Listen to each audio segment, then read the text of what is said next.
Bien. Bien, merci Monsieur le Président, mes chers collègues. Donc le rendez-vous est pris tous les ans. L'examen de ce compte administratif de notre collectivité, au-delà de l'obligation légale prévue par les textes, c'est l'occasion de se prononcer sur les réalisations effectives de la région. Notre région évolue dans un contexte de plus en plus difficile, vous l'avez dit. Le gouvernement nous prive de notre autonomie fiscale, donc de notre autonomie financière. Mais ce compte administratif, ce n'est pas simplement le bilan d'une situation financière. Il s'analyse au regard des engagements politiques que vous avez pris et qui ont été traduits d'ailleurs dans les budgets primitifs.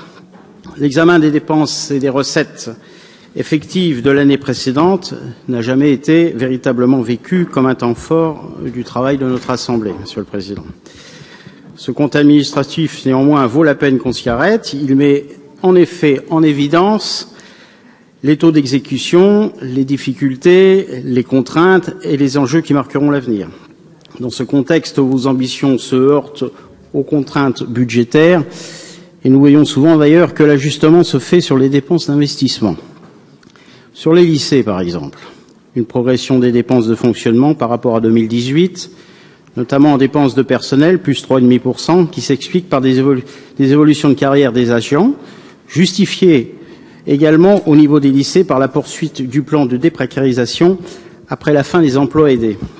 S'agissant de l'investissement, la région doit assumer, en plus de la construction et de la rénovation des lycées, des coûts de plus en plus importants en matière d'équipement, notamment pour le numérique, mais aussi pour les sections professionnelles où nous sommes contraints de suivre une évolution de plus en plus rapide des filières.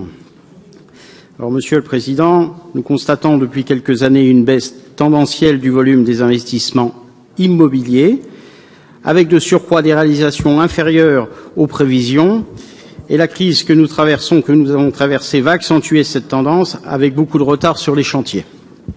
C'est pourquoi il serait, je pense, utile, judicieux d'évaluer la pertinence des politiques dans le domaine de la vie lycéenne, la vie citoyenne, même de l'apprentissage, d'en mesurer l'efficacité, de ne pas disperser les moyens, sujet d'ailleurs d'actualité à ce jour. Sur les dossiers discutés en commission lycée, notamment pour l'action de formation aux primo-arrivants, une subvention de 65 000 €, ou bien sur certaines actions relevant de la propagande en faveur de l'Union européenne, de la propagande en faveur de l'immigration massive, de masse, et ce ne sont pas là que quelques exemples. Il y aurait beaucoup à dire et surtout quelques économies à faire, je crois.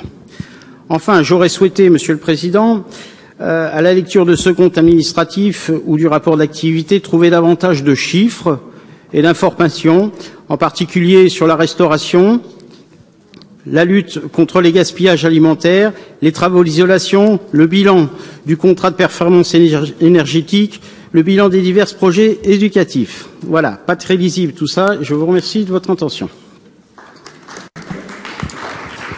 Merci, Madame Rivet.